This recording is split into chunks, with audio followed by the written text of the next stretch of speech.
Right.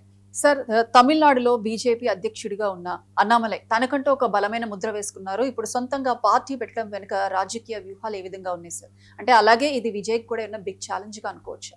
Yes అండి. ఇప్పుడు తమిళనాడు రాజకీయాలు రీసెంట్‌గా జరిగిన ఎలక్షన్‌లో మనం చూసాం. The great Dravidian political parties అని ఏఐఏడీఎంకే, డీఎంకే మట్టి కరవడం.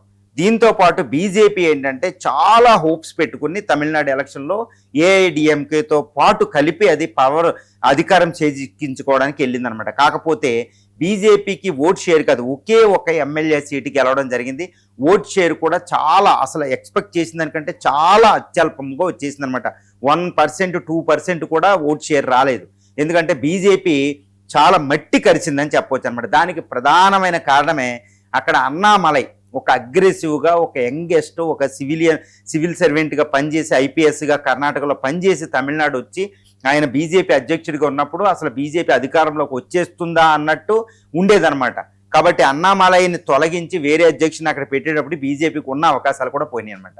ఇప్పుడు అదే అన్నామలై ఎంటైర్ బీజేపీలోంచి బయటకు వచ్చి ఒక పొలిటికల్ పార్టీ పెడదాం అని ఆయన నిర్ణయించుకున్నాడు. ఆల్మోస్ట్ 45 years అనమాట.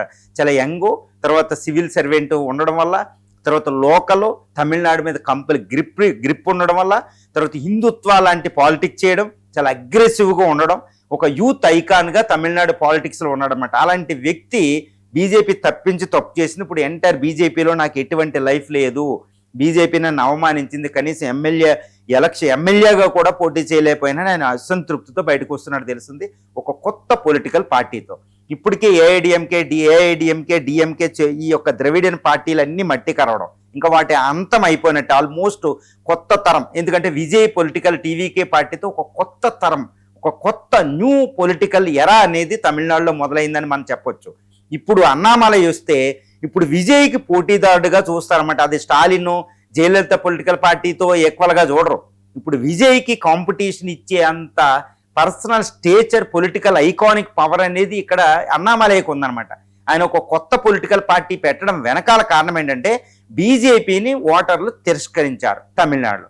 అదే బీజేపీలో కంటిన్యూ అవుతే ఎందుకు పరిస్థితి కుదరదు, నాకు లైఫ్ ఉండదు, బీజేపీకి లైఫ్ ఉండదు, కాబట్టి నేను కొత్త పొలిటికల్ పార్టీ పెట్టి విజయ్ని ఎదుర్కోవడానికి వస్తున్నానని ఆయన ఇండికేషన్ ఇస్తున్నాడు. కాబట్టి విజయ్కి ద బెస్ట్ కాంపిటేటర్ అనేది ఈ అన్నామలైలో రూపంలో రాబోతుంది. ద్రవిడియన్ పొలిటికల్ పార్టీలు మొత్తం తుదముట్టించడం, బీజేపీకి అవకాశం లేకపోవడం, తర్వాత కొత్త విజయ్కి ఛాలెంజింగ్గా ఆయన వస్తున్నాడు. అంటే తమిళనాడు పొలిటికల్ పార్టీలు, కొత్తగా పుట్టే పొలిటికల్ పార్టీలు కొత్త తరం, ఇది పక్కనున్న సౌత్ స్టేట్స్ మీద ఇంపాక్ట్ ఉండే అవకాశం ఉంది. కాబట్టి అన్నామలై ఈ తమిళనాడు రాజకీయాల్లో చాలా కీలక పాత్ర పోషించబోతున్నాడు ఇక్కడ నుంచి అనేది మనం చూడొచ్చు అనమాట.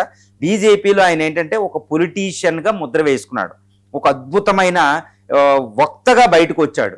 మరి అలాంటి వ్యక్తి పాలిటిక్స్లోకి వస్తున్నాడు, పొలిటికల్ పార్టీ పెడుతున్నాడు అంటే ఆయనకు వ్యూహం లేకుండా పెట్టడు. ఇప్పుడు న్యూ పొలిటికల్ ఎరా అనేది మొదలైంది ద్రవిడియన్ పాలిటిక్స్ తర్వాత. ఇప్పుడు విజయ్ని ఢీ కొట్టగలిగే ఒక అద్భుతమైన లీడరు, ఒక అద్భుతమైన వ్యక్తే ఇప్పుడు అన్నామలైగా మనం చెప్పుకోవచ్చు.